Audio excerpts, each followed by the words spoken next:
मुद मंगल आधार, जेहि सेवत नर होत है भव सागर से पार। गुरुदेव के सुमिरन मात्र से नाशे विघ्न अनंत, तैते सर्वारंभ में ध्यावत है सब संत। गुरुर्ब्रह्मा गुरुर्विष्णु गुरुर्देवो महेश्वरा, गुरुर्साक्षात् परब्रह्म तस्मै श्री गुरुवे नमः। शांताकारं भुजगशयनं पद्मनाभं सुरेशं, विश्वधारं गगनसदर्शं मेघवर्णं शुभानगं, लक्ष्मीकान्तं कमलनयनं योगिविद्यानगम्यं, वन्दे विष्णु भवेहरं सर्वलोकैकनाथम्। ओम श्रीमन्नारायण चरणकमलेभ्यो नमः। श्री श्री माता चरणकमलेभ्यो नमः। शेषनाथ बाबाय नमः। शेष बाबा सेनाय नमः। वैकुंठधामाय नमः। संपूर्णायुधाय नमः। शिवाय नमः। शंकराय नमः। गौरीश्वराय नमः। भक्तप्रहलादाय नमः। भद्रवाय नमः। नारद मुनि बाबाय नमः। गरुड़ध्वजाय नमः। सप्तर्षियो चरणकमलेभ्यो नमः। त्वमेव माता च पिता त्वमेव बन्धु च सखा त्वमेव विद्या च द्रविणं त्वमेव सर्वं मम देवदेव। बाबा मैं मंत्रहीनं क्रियाहीनं भक्तिहीनं जनार्दन, यत्र पूजितं मया देवा परिपूर्ण तदुस्तमे। बाबा जो जाकी शरणे बसे तात्वता की लाज, हे गुरुदेव हम सब आपकी शरण बसे, आपको हमारी लाज। गुरुदेव आपको हमारी लाज।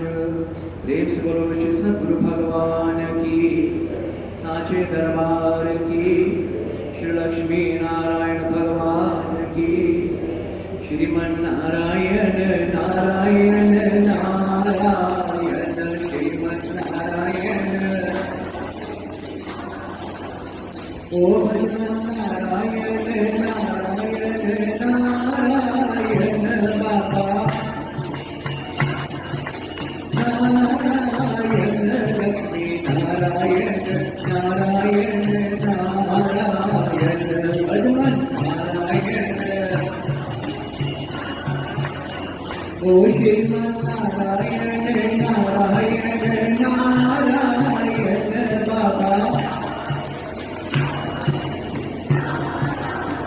ओ भगवान नारायण नारायण नारायण, ओ भगवान नारायण।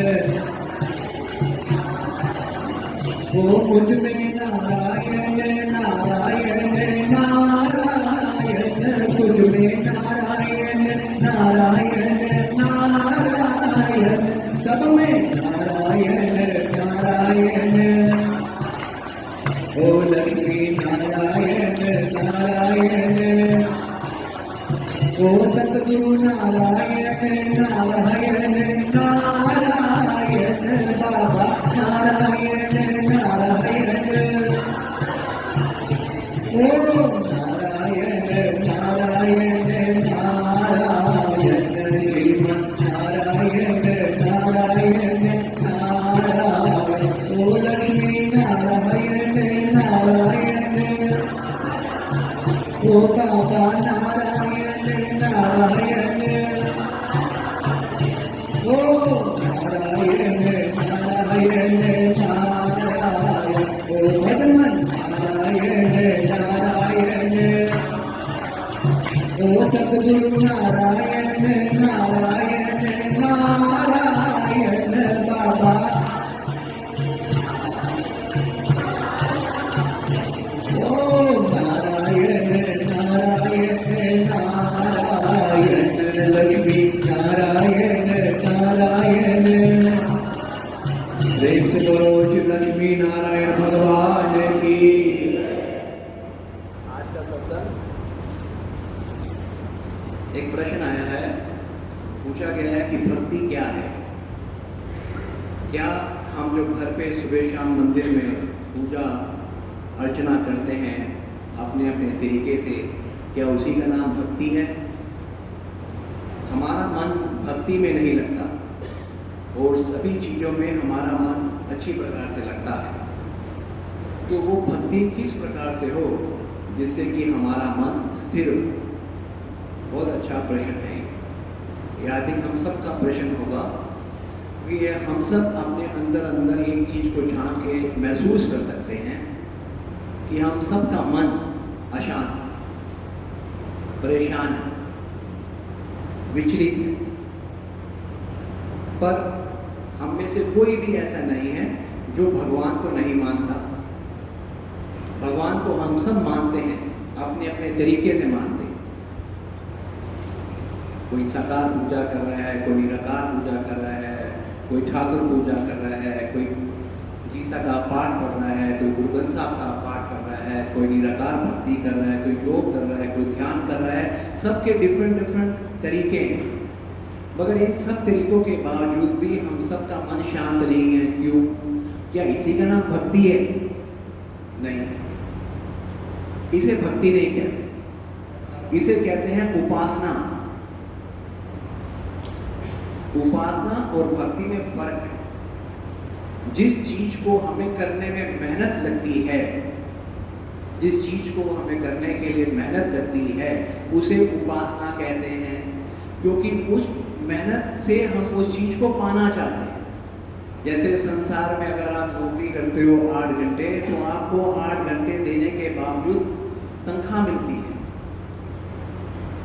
आपने मेहनत की, आपने 8 घंटे दिए, उसके बदले में आपको पैसे मिले। ठीक उसी प्रकार से हमने भगवान के साथ क्या बना लिया है सिस्टम, कुछ लेने का और देने का। हम भगवान को उपासना दे रहे हैं, पूजा कर रहे हैं, पाठ कर रहे हैं, जो भी तरीका हमारे संस्कारों में बना हुआ है। भक्ति क्या है? फिर भक्ति क्या है? भक्ति वो होती है जो श्रद्धा से, जो आपको विश्वास से, जो आपको समर्पण भाव से अपने उस इष्ट के प्रति, गुरु के प्रति जो भी आप करते हो, वो समर्पण भाव से जब वो कार्य होता है, उसका नाम भक्ति है। आप कहोगे क्या मतलब? हम जो घर में पूजा करते हैं तो क्या उसमें श्रद्धा नहीं है?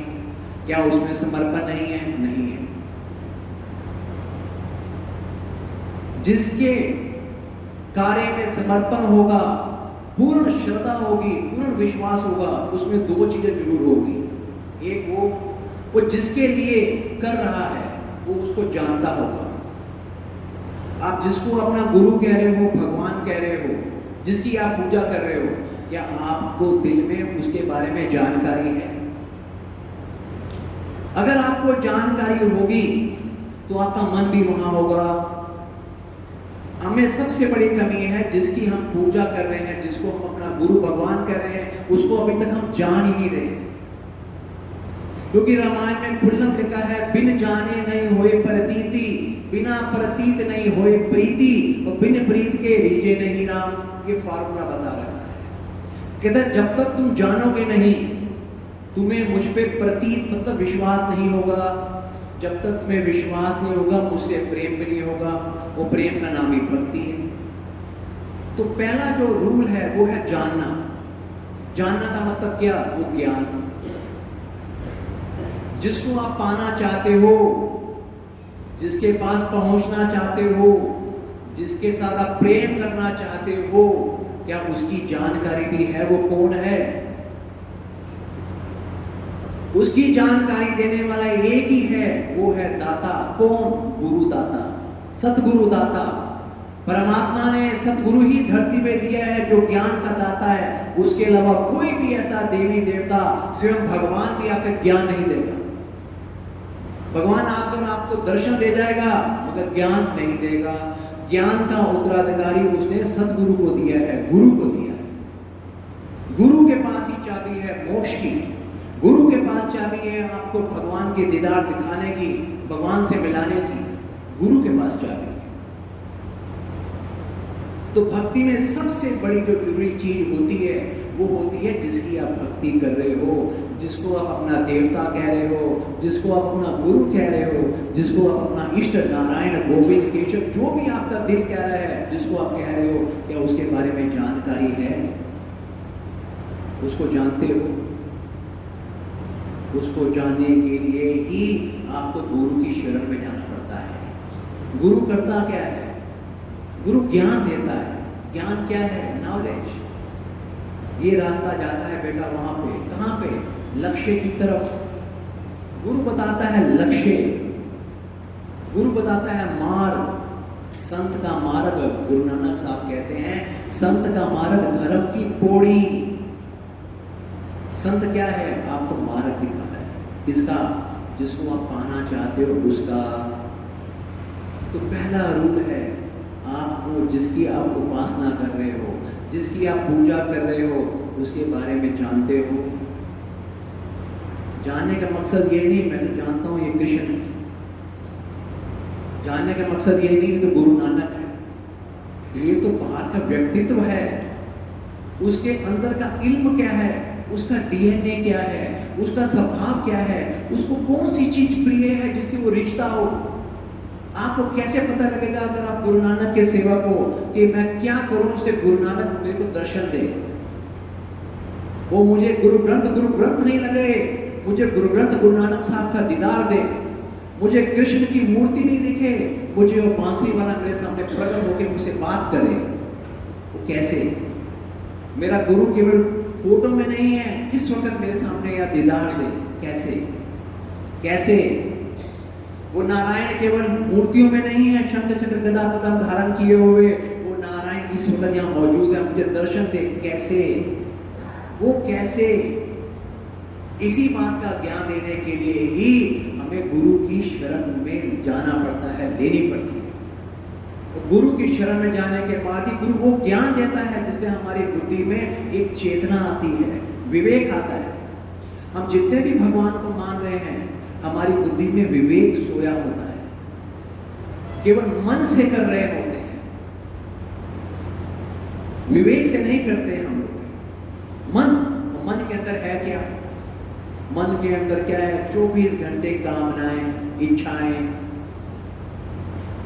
अपने आप में तो झांक के देखो, केवल इच्छाओं की पूर्ति के लिए ही हम भगवान को पूज रहे हैं। वो भक्ति नहीं है, वो उपासना है। जो देवताओं के साथ हमारा टच होता है, ये करने से ये मिलेगा, वो भक्ति नहीं, वो उपासना है। मन, हम कहते हैं हमारा मन नहीं लगता, गलत। हमारा मन हर काम में लगा हो। कहाँ पे? जहां जहां हमारा इंटरेस्ट है वहां पे। आज जिसका मन जिस जगह पे लगा होता है, 2 घंटे पहले से परेशान होगा। आज जिसका मन मूवी देखने का हो वो पहले से ही होगा। जिसका मन कहीं मिलने का हो, जाने का हो, वो कैसे प्लानिंग चलती है उसका माइंड में। हमारा मन क्रिकेट के मैच में होता है कि आज इंडिया पाकिस्तान का मैच होगा, कल सुबह होगा 3 बजे, देखो रात तक नींद नहीं आती। कैसे मन लगा होता है हमारा। 6-6, 8-8 घंटे पहले हमारा मन बेताब होता है, समय से पहले ही हमारे अंदर एंग्जाइटी बड़ी होती है। वो क्या है? मन। वो सेम मन हमारा भगवान के पूजन में, भगवान की याद में, भगवान के सिमरन में नहीं लगता। क्यों? क्योंकि हमने मन को लगाया नहीं है। आप कहेंगे मन ऐसी चीज क्या जो लगाए? जैसे मेरा इंटरेस्ट उस चीज के अंदर है, वो इंटरेस्ट, वो जो इंटरेस्ट है, जो तड़प है, जो अर्ज है, वो अर्ज नहीं आती हमें भगवान के लिए। अर्ज आएगी कैसे? जैसे मैंने क्या कहा कि बिन जाने नहीं हुए प्रतीति। जब तक ज्ञान नहीं है, उसके बारे में विश्वास नहीं है। जब विश्वास नहीं है तो प्रेम भी नहीं है। भक्ति की सबसे बड़ी डेफिनेशन, छोटी से छोटी डेफिनेशन होती है, उसे बोलते हैं विरह। जिसको विरह आते हैं ना, विरह आप समझते हो क्या होती है? तड़प। जिसने एक बार भगवान का दीदार किया हो और भगवान झुक जाए, वो प्रेमी तड़पता है। मीरा तड़पती थी, गोपियां तड़पती थी कृष्ण की याद में, पर ये नहीं कहती थी कृष्ण नहीं है, तड़पती थी। वो तड़पन, वो उसकी याद, वो विरह, वो है भक्ति। वो याद कर्म करता, हे प्रभु, हे मेरे बाबा, हे मेरे कान्हा, हे गोविंद। वो तड़प, वो विरह है जो अंतर से होती है, केवल उसके लिए होती है कि तू कहाँ है, मुझे तू चाहिए। वो विरह है। भक्ति का असली जो स्वाद है वो है। ये स्वाद उसी को होता है जिसके अंदर ये भाव होता है, ये तड़प होती है। उसके अलावा हम जो कर रहे हैं वो केवल उपासनाएं हैं, पूजाएं हैं। हमारे मन में अशांति है, तड़प है, बेचैनी है, भक्ति नहीं है। भक्ति जिसके अंदर हो वो तो दाता है, दाता। हर चीज का दाता है जिसके अंदर भक्ति हो। क्यों? क्योंकि भक्तिपति उसके अंदर है, वो लक्ष्मीपति उसके अंदर है, वो भूपति इसके अंदर है। वो केवल अपने आप को उस परमात्मा का सेवक समझता है, उस गुरु के चरणों का सेवक समझता है, संसार का सेवक नहीं समझता। क्यों? उसके अंदर भक्ति है। भक्ति स्वतंत्र सकल गुण खानी, रामायण कहती है। जिसके अंदर भक्ति है, स्वतंत्र सकल गुण खानी। दुनिया क्या, इस पूरे ब्रह्मांडों में जितना भी धन है, जितनी भी अष्ट सिद्धि नवनिधियां हैं, उस भक्त के पास रहती हैं 24 घंटे, दासी बन के रहती। भक्ति, हमारा मन खूब लगा है, ये केवल हमें ही अपने मन को लगाना पड़ेगा, गुरु नहीं लगाएगा। कोई मंत्र ऐसा नहीं है जिससे मन लगे। मन खूब लगा रहे हो आप लोग में भी, पर इस मन को खुद जब तक आप अपने अंतर्मुख नहीं होगे, अंदर इंट्रोस्पेक्शन नहीं करोगे, मैं किन चीजों के लिए तड़प रहा हूं, तड़प तो रहा हूं किन चीजों के लिए, नाशवान चीजों के लिए। मैं अविनाशी के लिए नहीं तड़प रहा। आपका आंसर आपका चित्त दे देगा, आपका मन दे देगा।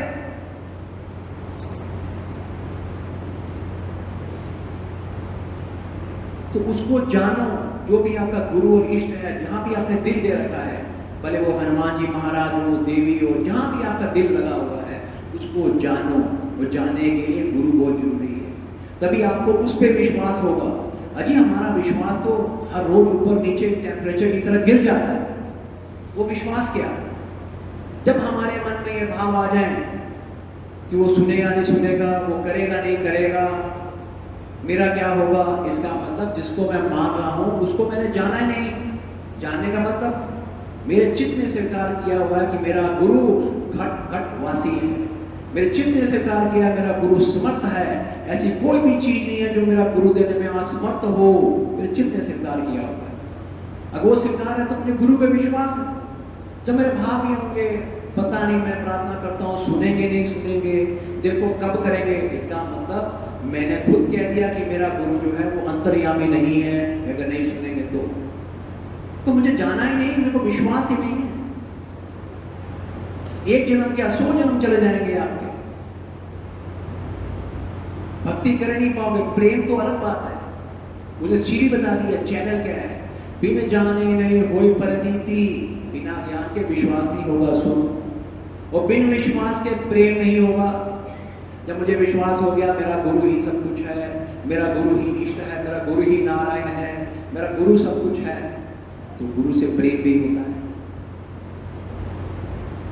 जब प्रेम नहीं है तो फिर भक्ति भी नहीं है, फिर मैं केवल एक उपासना तक करता हूं।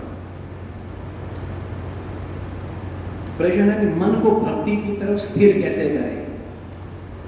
अब ये सबसे असंभव चीज है।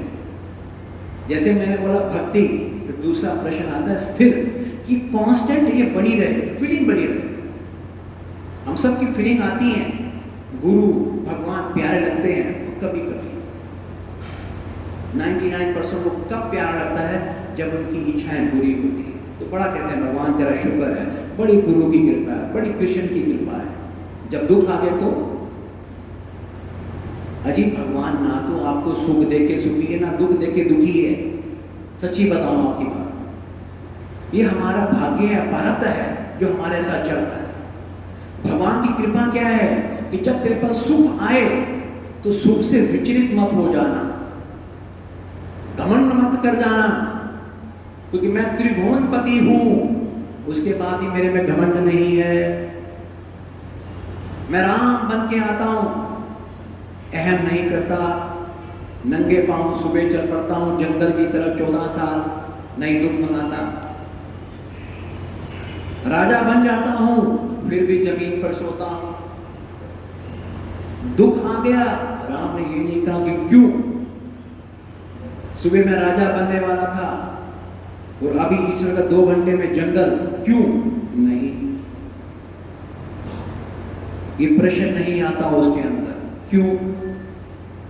कृपा बोलते हैं जब सुख भी आए दुख भी आए आप सम हो जाओ। थैंक यू, थैंक यू, इसमें कुछ भलाई है। जिसे तुम दुख समझते हो वो दुख नहीं है, वो हमारी वॉशिंग है, प्योरिफिकेशन है। क्योंकि आपका गुरु, मेरा गुरु, वो परमात्मा, वो चाहता है कि आप मुझे मिलो। मैं मिल नहीं पा रहा, मैं आगे जाना चाहता हूं, मगर इन सुखों ने, ये सोने की जंजीरों ने, ये मोह की जंजीरों ने मुझे पकड़ लिया है। अगर जंजीरों ने पकड़ लिया, आपको बांध दिया दरवाजे पे, आप आगे कैसे जाओगे? आप चल ही नहीं पाते। हम क्या कहते हैं गुरु, भव बंधन मोरे कटे, जब मंत्र दियो गुरु का, कौन कह रहे हैं? गुरु नानक साहब कह रहे हैं, गुरु ग्रंथ साहब में। जब गुरु नानक साहब जी को गुरु मंत्र मिला, जैसे हमें गुरु मंत्र मिलता है अपने गुरु से कान के अंदर, गुरु नानक साहब कह रहे हैं भव बंधन मोरे कटे, जब मंत्र दियो गुरु कान। जब मेरे गुरु महाराज जी ने मेरे कान के द्वारा वो मंत्र दिया, वो परमात्मा का नाम दिया, वो मेरे चित्त में बस गया, तो क्या हुआ? भव बंधन मोरे कटे। ये संसार के जो दुख थे मुझे, तो गुरु नानक साहब 70 साल की उम्र में लिख रहे हैं, भय मरने का बिसरत नाही, मुझे भी भय लगता है। वो में शिक्षा दे रहे हैं कब भय का अंत होता है। भव बंधन, ये बंधन से कब कटता है इंसान? जब गुरु मंत्र देता है। गुरु का मंत्र लेने के बाद शिष्य करे क्या करे? उसका अभ्यास करे, उसको जपे, प्रेम से जपे।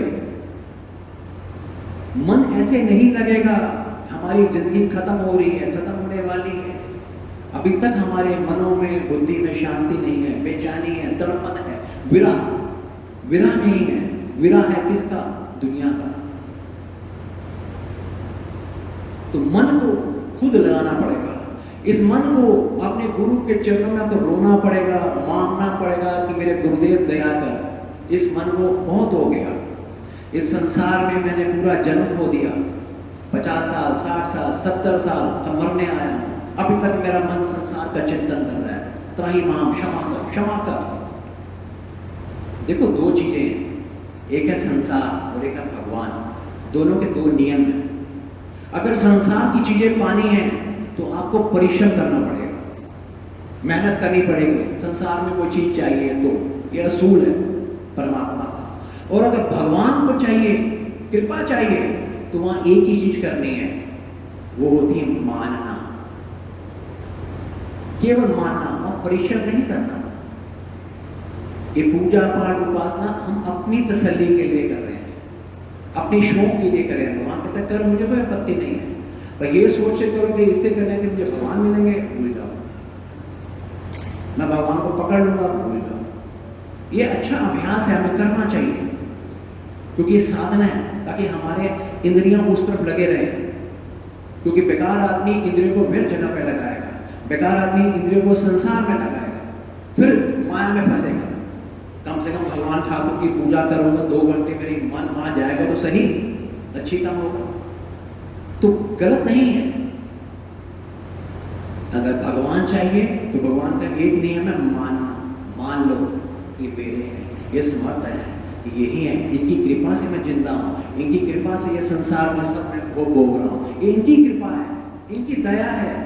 ये मानो, बिना माने उत्तर नहीं आएगा, बिना माने शांति नहीं आएगी, संतोष नहीं आएगा। ये मानना बहुत जरूरी है। संसार की चीज पानी है तो मेहनत करो, ये सोच लो ये डेस्टिनी है।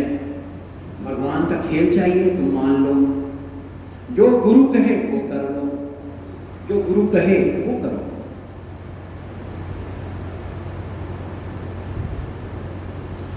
एक और प्रश्न आया है कि हम अपने गुरु के साथ रहकर अपनी सोच को और अपने भाव को कैसा रखना चाहिए। हमारी सोच, हमारा मन, उसका भाव कैसे रखना चाहिए।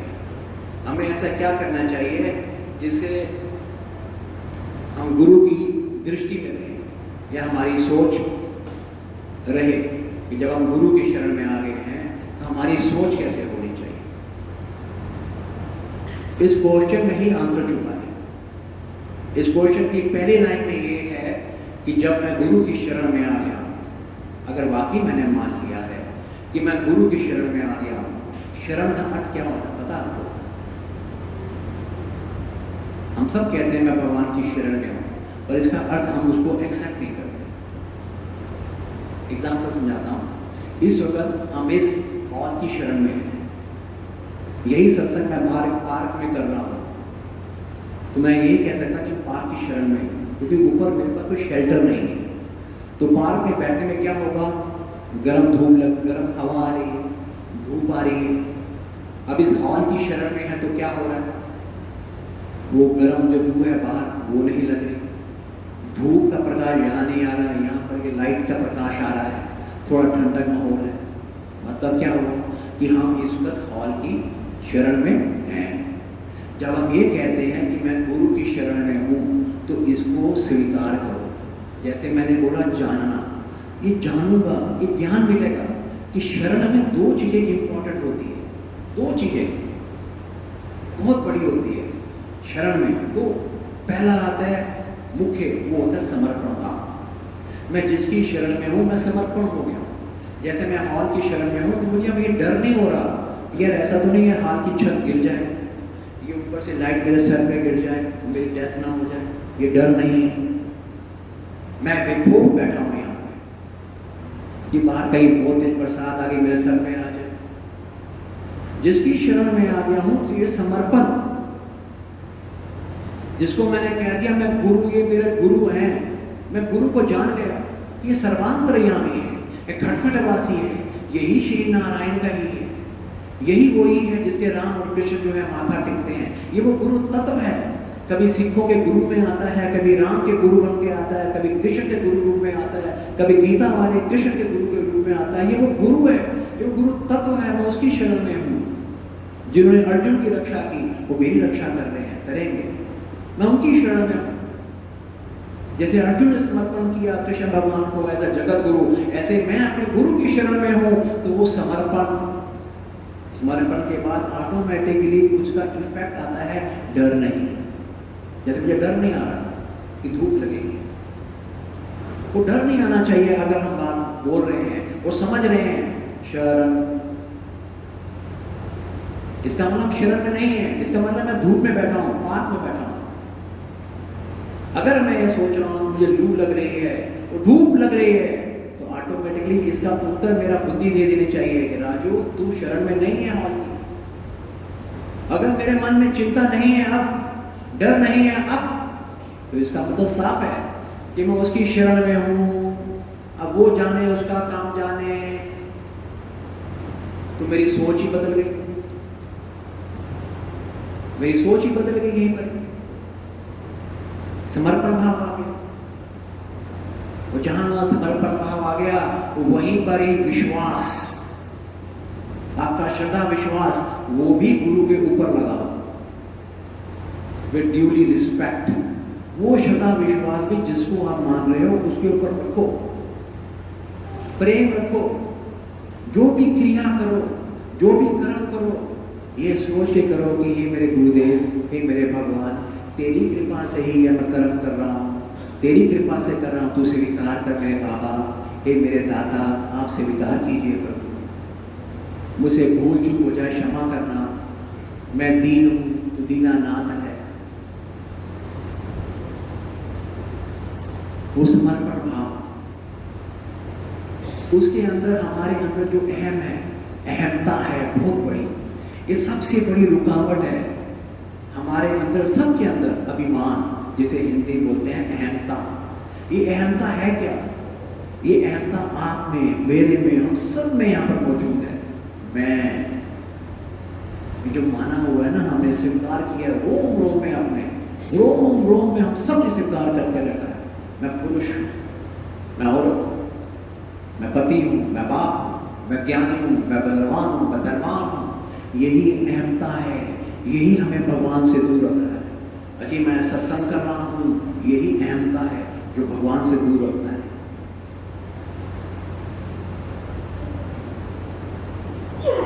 ये अभिमान, ये अहमता, ये भाव हमें उस भगवान से दूर ले जाता है। इसको ही समर्पण करना है कि हे मेरे गोविंद, हे मेरे गुरुदेव, तेरी कृपा से ही मैं इस संसार में जी रहा हूँ, तेरी कृपा का ही ये मेरा परिवार है, तेरी कृपा से ही मैं आनंद ले रहा हूँ, तेरी कृपा से ही मैं ज्ञान ले रहा हूँ, तेरी कृपा से ये ले रहा हूँ, तेरी कृपा से हो रहा है। शुक्र है, शुक्र है, शुक्र है मेरे नाथ। अगर आज मेरा शरीर बीमार है तो तेरी कृपा है, तू कोई मेरे पापों को धो रहा है, शुक्र है, शुक्र है। कुछ मिल रहा है, तेरी कृपा का ये आ रहा है मेरे पास, शुक्र है, शुक्र है। तब लैंग्वेज आएगी हमारी कि दुख हो गया तो शुक्र है, सुख आ गया तो शुक्र है। और आपने के अंदर अवगुण देखना, क्षमा कर, हे मेरे ठाकुर क्षमा कर, वो विनीत भाव ये तब आएगा जब आपको ये जानकारी होगी, आपका चित्त में ये भाव होगा कि मेरा गुरु, मेरा भगवान, ये मेरा दोस्त है, ये मेरा माता है, ये पिता है, ये मेरा वेल विशर है। ये आनी फीलिंग बहुत जरूरी है कि ये मेरा वेल विशर है। हम सब के अंदर यही कमी खलकती है, ये फीलिंग आती है फिर उठ जाती है, क्या कि ये मेरे परम हित करने वाले हैं, ये मेरे वेल विशर है। काम हो गया तो वेल विशर है, काम नहीं हुआ हमारे प्रभ कर्म के कारण तो हमारा भाव, वो आध्यात्मिक नहीं है भक्त, वो व्यक्ति भगवान का भक्त नहीं है। जिसके भाव ऐसे हो जाते वो भक्त नहीं है, वो केवल श्रद्धालु है। गुरु की दृष्टि तब मिलेगी जब गुरु को जानो, अपने आप गुरु को समर्पण करो, गुरु के स्वभाव को समझो कि मेरे गुरु का स्वभाव क्या है। मैं अपने गुरु का स्वभाव छोटा मोटा समझता हूं, बता देता हूं। मेरे गुरु का स्वभाव क्या है? मेरे गुरु का स्वभाव है कि जितने भी जीव हैं इनको भगवान की शरण मिलनी चाहिए,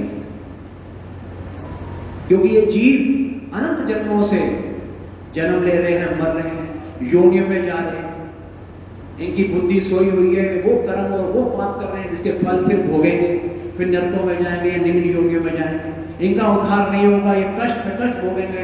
इसलिए गुरु कहता है इसमें परमात्मा की शरण लो। गुरु अपनी तपस्या से हमारे संसार के, उनको पता है हमारी बुद्धि में वो ज्ञान नहीं है, विवेक नहीं है, इसलिए हमारे गुरु महाराज जी गद्दी लगाते हैं। गद्दी लगा करते क्या है, आपके अंदर की बात को बिना बोले ही आपके पहले लिख देते हैं मेरे गुरु महाराज। आपके नसीब में भी नहीं होता, वो मेरे गुरु उसी का काम कर देते हैं। क्यों? उनको पता है बच्चे को स्कूल भेजने के लिए लॉलीपॉप देने पड़ते हैं। जब तक इनके जीवन में इनकी भौतिक इच्छा पूरी नहीं होगी तब तक ये भगवान की जय जयकार नहीं करेगा। मेरे गुरु का स्वभाव है जीव को सुख दे। वो कहता है बेटा परहित सरस धर्म नहीं पाई। सबसे बड़ा धर्म क्या है? पूजा नहीं, ये जो जीव घूम रहे हैं इनका कल्याण कर। कैसे गुरु महाराज? सबसे बड़ा कल्याण इनको भगवान की शरण में लगा, भगवान की बात बता। कौन सी बात? जो शास्त्र युक्त हो, मनमुखी नहीं। जैसे आज मनमुखी ज्ञान है कि आप निराकार पूजा करो, ध्यान करो, ये मनमुखी है। ब्रह्मोस्मी करो, ये मनमुखी है। वो बात जो गीता में लिखी है, जो श्री भागवत में लिखी है, जो रामायण में लिखी है, वो साकार लिखी है। वो कर, भगवान का नाम सिमरन कर। एक कलयुग है, कलयुग में क्या है? हरे नाम हरे नाम हरे नाम केवलम। गोविंद, केशव, नारायण, हरि, ये ही है कलयुग में सबसे बड़ी बात। ये जब ये नाम सिमरण कर, समर्पण भाव रख, परहित कर। गुरु का स्वभाव में छोटा मोटा मैं समझता हूं। गुरु क्या है? गुरु एक पदवी है, गुरु एक तत्व है। जैसे परमात्मा श्री हरि नारायण क्या है? वो एक तत्व है, उनका कभी जन्म नहीं होता। जिसे भगवान कहते हैं परमात्मा, उनका कभी जन्म नहीं होता, वो कभी उनका मरण नहीं होता। फिर धरती पे कौन आता है? कृष्ण बन के, राम बन के। उसके अंदर से उनकी फोर्स निकलती है, जिसे कलाएं बोलते हैं। भगवान कृष्ण आए 16 कला रूप में, पर नारायण फिर भी ऊपर है। राम आए उनमें से निकलकर 14 कला लेके, पर नारायण फिर भी ऊपर है। राम आए, जन्म तो नहीं लेते, अवतार लेते हैं। भय प्रगट कृपाला, दीन दयाला, कौशल्या हितकारी। भय प्रगट कृपाला, वो प्रकट होते हैं भगवान, जन्म नहीं लेते। कृष्ण भगवान कोप से नहीं आते, वो प्रकट होते हैं। कोप में कोई दूसरी शक्ति भेजते हैं, योग माया की। खुद जन्म नहीं लेते, क्योंकि भगवान गर्भ में नहीं आता। भगवान प्रकट होता है। भय प्रकट कृपाला, दीन दयाला, कौशल्या हितकारी। तो वो नारायण जो अविनाशी है, वो है परम तत्व। वो गुरु भी परम तत्व होता है। जैसे वो नारायण कृष्ण और राम के रूप में आता है, ऐसे ही वो परम तत्व जो है वो गुरु के रूप में धरती पे जो पहुंचा हुआ गुरु होता है। कौन? जो प्रतिनिधि होता है परमात्मा का भेजा हुआ। जैसे परमात्मा ऐश्वर्य से युक्त है। ऐश्वर्य समझते हो क्या होता है? ऐश्वर्य बोलते हैं जो चाहे दे दे। सुदामा कृष्ण के पास आया, सुदामा ने मुख से कुछ नहीं बोला, मुझे ये चाहिए, और कृष्ण तो कृष्ण है। उसने क्या किया? उसने उसको 3 मुट्ठी चावल के बदले में 3 लोग दे दिए। वो ऐश्वर्यवान है परमात्मा। वो अपने यूं करता है, संकल्प से सब कुछ दे देता है। संकल्प करता है, प्रमाण बन जाते हैं। तथास्तु, 1 सेकंड में हो जाता है। ऐसे ही वो सतगुरु जो उस परमात्मा का रूप है, जिसके लिए रामायण में लिखा हुआ है कि बंदहु गुरुपद कंज कमल परागा, कृपा सिंधु नर रूप हरि। इसीलिए ही राम भगवान भी पूरी रामायण में देखो बार बार गुरु के चरणों में क्यों खड़े हैं? वशिष्ठ जी महाराज के आगे, विश्वामित्र महाराज के आगे भगवान राम ऐसे खड़े हैं। धनुष नहीं तोड़ रहे हैं, अपमान कर रहे हैं राजा जनक। लक्ष्मण जी को गुस्सा आ रहा है, मगर राम चुप करके बैठे हैं। जब तक गुरु महाराज ने नहीं कहा कि राम ये जनक का संशय दूर करो, तब राम खड़े हुए। गुरु की वो पदवी है, वो ब्रह्म, वो पार ब्रह्म परमेश्वर, वो भी जब धरती पे आता है तो कहता है गुरु के आगे अधीन। राम कृष्ण से को बड़े जिन्होंने गुरु है कीन, 3 लोक के धर्म तारण वे गुरु के अधीन। गुरु की पदवी भगवान से भी इसलिए बड़ी है। इसलिए कबीर दास ने कहा है कि गुरु गोविंद दोनों खड़े, काके लागू पाए, बलिहारी गुरु आपने जो गोविंद दियो मिलाए। तू कहा दिया कबीर दास ने। हम और आप कबीर जी से तो बड़े नहीं है। कबीर जी तो ब्रह्म ज्ञानी है, जिनकी वाणी गुरु ग्रंथ साहब जी में है। हम क्या कबीर जी से ऊपर है? गुरु पदवी को साधारण में समझो। परमात्मा चाहिए है तो गुरु की शरण लेनी पड़ेगी, गुरु की सेवा करनी पड़ेगी। गुरु से ज्ञान के लिए जाओ, काम के लिए नहीं। गुरु के पास राम भी है और गुरु के पास काम भी है। Choice is yours, whether you want Ram और यू वांट काम, इट्स अप टू यू।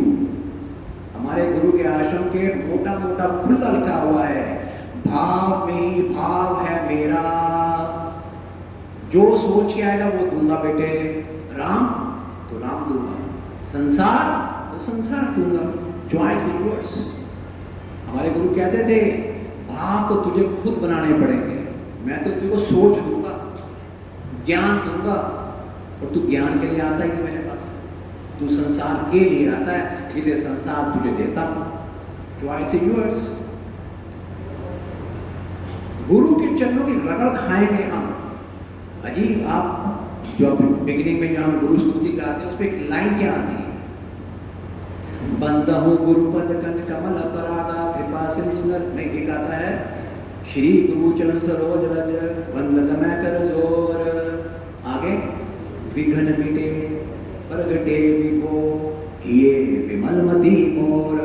क्या आगे देखो कि मैं गुरु के चरणों को बहुत नमस्कार करता हूँ, क्या होता है इससे, विघ्न मिटे।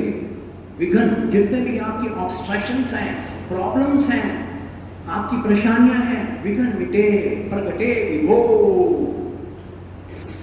जैसे अंधकार सूर्य आते ही क्या होता है, अंधकार दूर हो जाता है, प्रकाश हो जाता है, ऐसे ही गुरु के चरणों का ध्यान करके, गुरु के चरणों की सेवा करके आपकी क्या होगा, विघ्न मिटे प्रगटे। ये भी कहा है कि श्री गुरुपद नख मणिगण ज्योति सुमृत दिव्य दृष्टियां होती। मतलब ये रामायण में लिखा है कि मैं अपने गुरु महाराज जी के चरण कमलों के नाखूनों का, आप सोचो, उनके चरण कमलों का अंगूठा, अंगूठे का नाखून, नाखून का भी ध्यान करने से आपके यहाँ पर दिव्य ज्योति हो जाती है।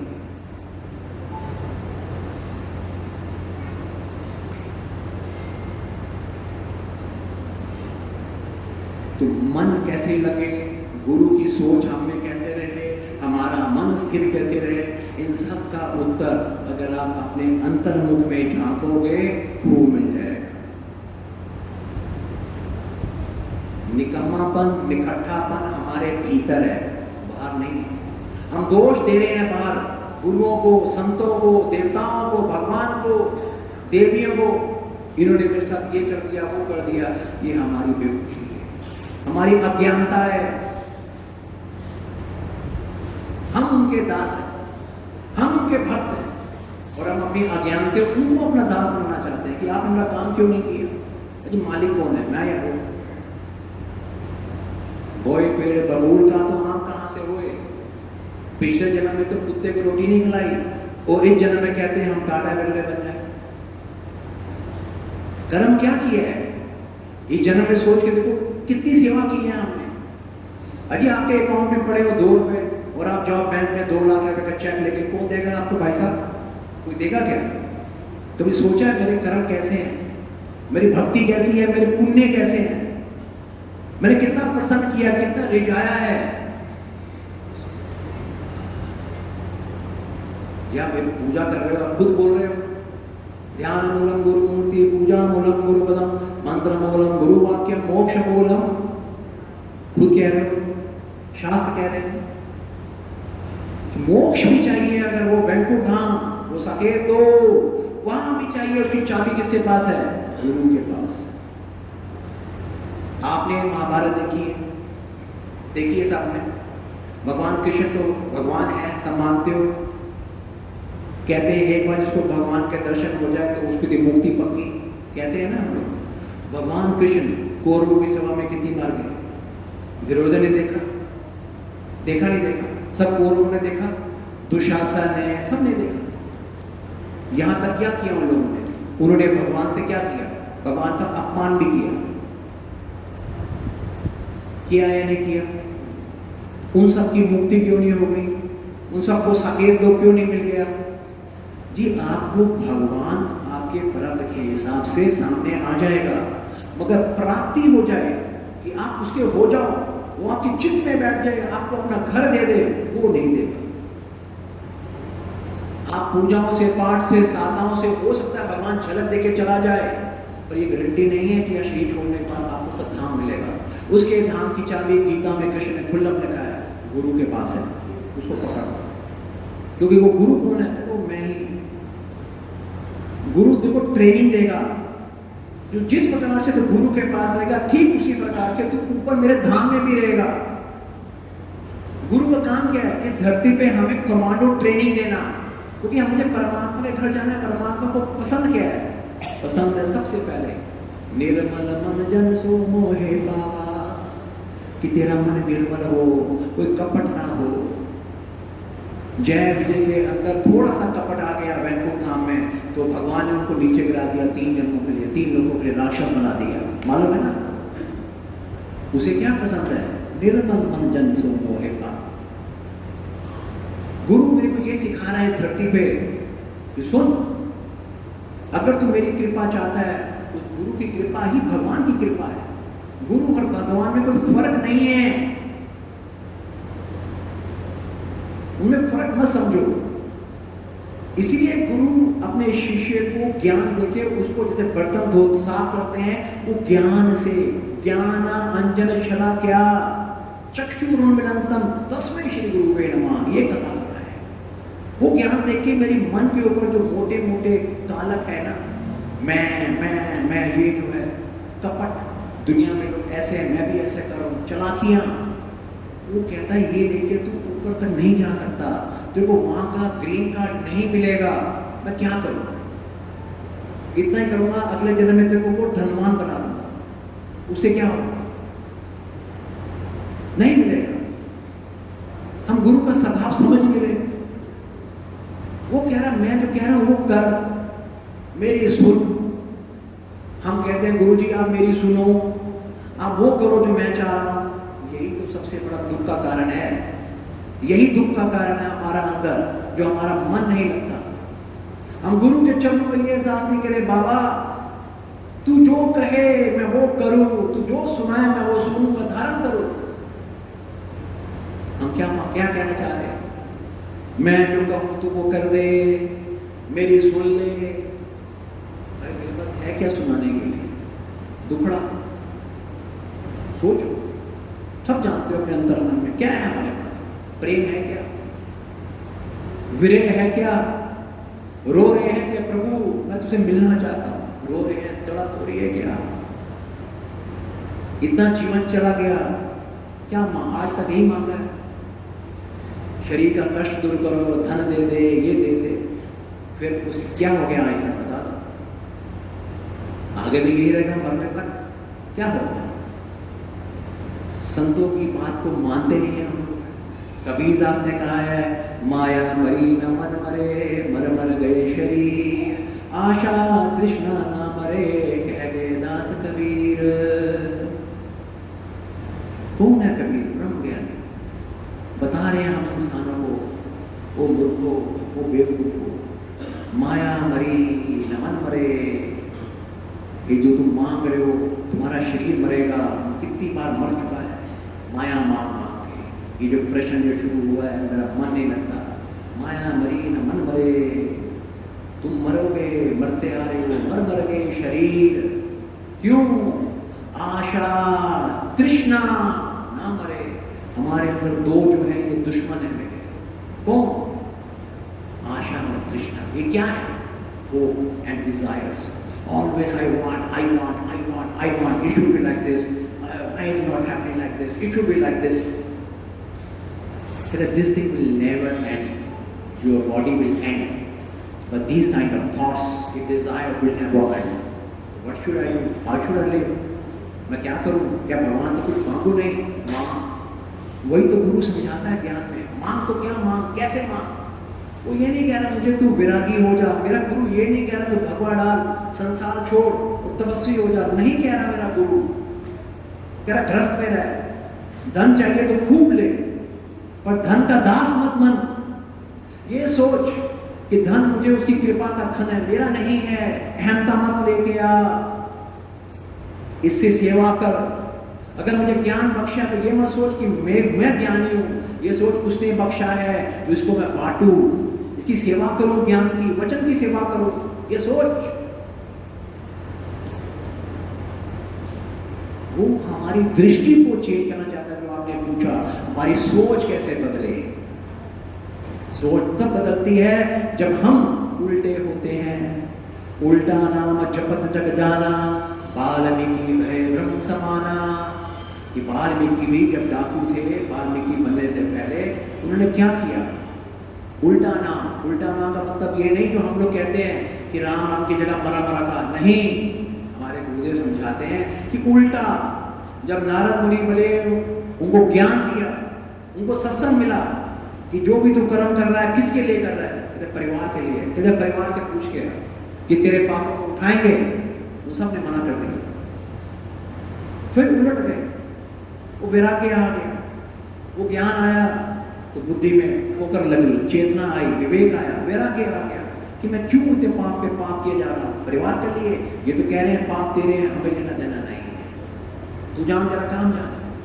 तो उलट गया, संसार की माया से उल्टा मायापति को पड़ा,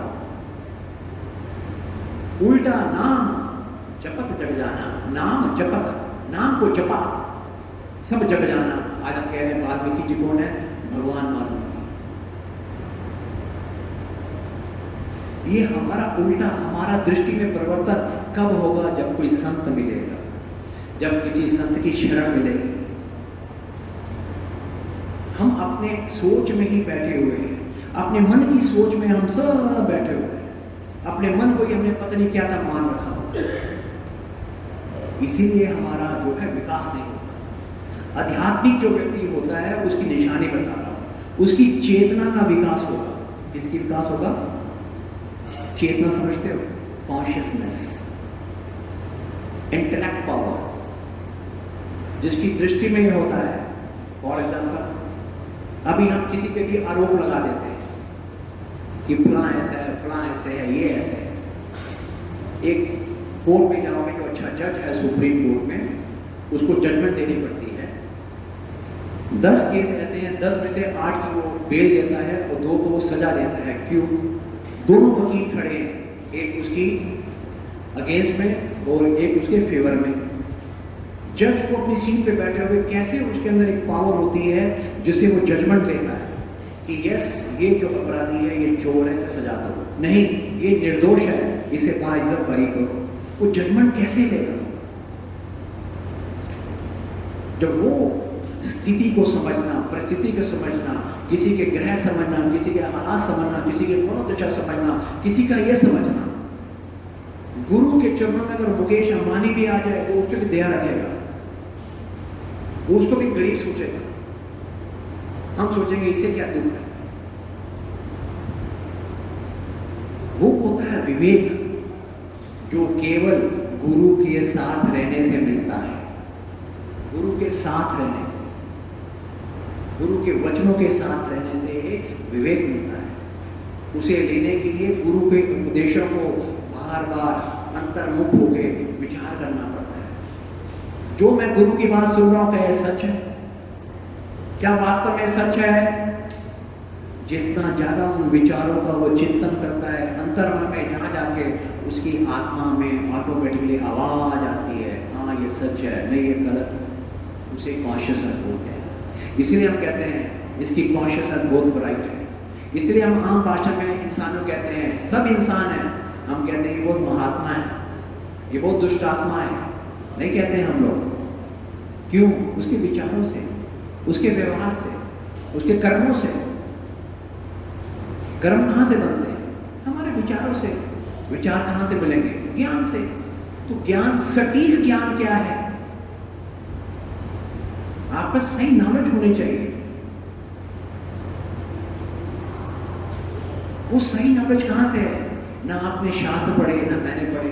आज मैं पूछ लूं, आप सब में से बैठे हुए कितने वेद हैं, कितने उपनिषद हैं, कितने पुराण हैं, हमें नंबर ही नहीं मालूम। उनमें क्या लिखा है हमें वो ही नहीं मालूम।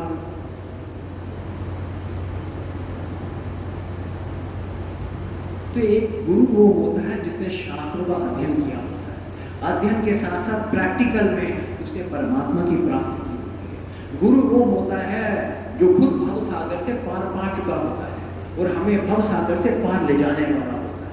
गुरु वो होता है, उसे पता होता है, एक एक इंसान का पता होता है इसके कर्म कैसे हैं, इसके कर्म कैसे हैं, इसे कौन से पाप कर्म है, इसकी बुद्धि कैसी है, तामसी है, राजसी है, सात्विक है, ये कैसा व्यक्ति है, सब पता उसको, सब। उसके बाद हर एक की एक सेपरेट दवाई होती है, आपको अलग प्रकार से ट्रीट करेगा, आपको अलग से, उसको अलग से, मुझे अलग से। उसे खूब पता है इसकी चाहना कुछ और है, इसकी चाहना कुछ और है, इसे पैसा चाहिए, इसे दौलत चाहिए, इसे कुछ और चाहिए, इसे ज्ञान चाहिए, इसे क्या चाहिए, सब देखता है। इसकी श्रद्धा कितनी है, इसका समर्पण कितना है, विश्वास कितना है, सब देखता है। मेरे को ये क्या सोच रहा है मेरे बारे में, सब पता होता है उसको। मुझे ढोंगी समझ रहा है या मुझे बाबा समझ रहा है या मुझे भगवान का रूप देख रहा है। जो व्यक्ति गुरु को पार ब्रह्म परमेश्वर का नहीं समझता, समझना अभी तक गुरु को जाना ही नहीं। जब तक आपके अंदर ये भाव नहीं होगा कि गुरु मेरा पार ब्रह्म परमेश्वर है, तब तक अभी तक आप गुरु के नजदीक पहुंचे नहीं हो। जय गुरुदेव।